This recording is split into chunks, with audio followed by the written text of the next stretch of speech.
দেওয়া হচ্ছে ভাই, কয়টা বাজে ইফতারের টাইম হয়েছে নাকি? 4টা বাজে। 4টা বাজে, একটু আগে দেখেছি ইফতারের আর 5 মিনিট আছে, এখন কেবল 4টা বাজে।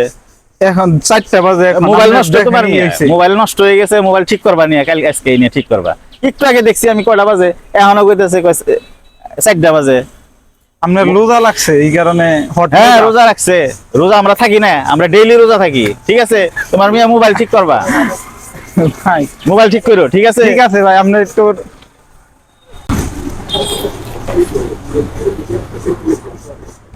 কয়টা চা বানাওছে?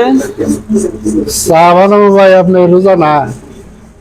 রোজা রয়েছি, চা বানাবার গেছি মিয়া, চা বানাও আবার কথা বল কে? ইফতার দিক তারপরে শোনা চা খাবে। চা বানাবার গেছি, চা বানাও। আমার চা আমি নিয়ে ইফতার করুম না, আমি ইফতারের পরে খাম, সেটা আমি বুঝুম। চা বানাও তুমি। ভাই আর এই সময় তো একটু গে আছে, সময় আছে, এটা আমি বুঝুম। চা বানাও, চা বানাবার গেছি, চা চা বানাও। বানালে তো ঠান্ডা হয়ে যাবো গা। চা ঠান্ডা হবে, এটা আমার চা ঠান্ডা হবো, এটা কোনো কথা হইলো? চা বানাবার গেছি, চা বানাবার পরে তো ভাই কবেন যে ঠান্ডা চা দিছ।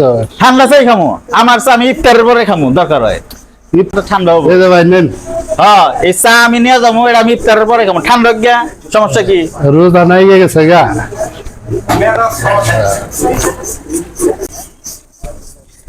আসলে আমরা যে নাটকের একটা শর্ট ফিল্মের একটা ক্লিপ করলাম, রোজার প্রায় শেষের দিকে, আর মাত্র কয়েকটি রোজা আমাদের সামনে আছে। তো আমরা সবাই সতর্ক থাকবো। এই রোজার শেষের দিকে শয়তান আমাদের ধোঁকা দেয়। আসলে আমরা যেন শয়তানের ধোঁকায় উত্তেজিত না হয়ে একটু কিছুতে আমরা বেশি হট হয়ে যাই। তো এইটুকু আমরা যাতে সংযত হই এবং শয়তানের ধোঁকায় না পড়ি, আর যে কয়টি রোজা আছে আমরা জানি ভালোভাবে করতে পারি। সবাই সাবধান থাকবেন, সতর্ক থাকবেন, শয়তানের ধোঁকা থেকে আপনারা হেফাজতে থাকবেন। ধন্যবাদ সবাইকে।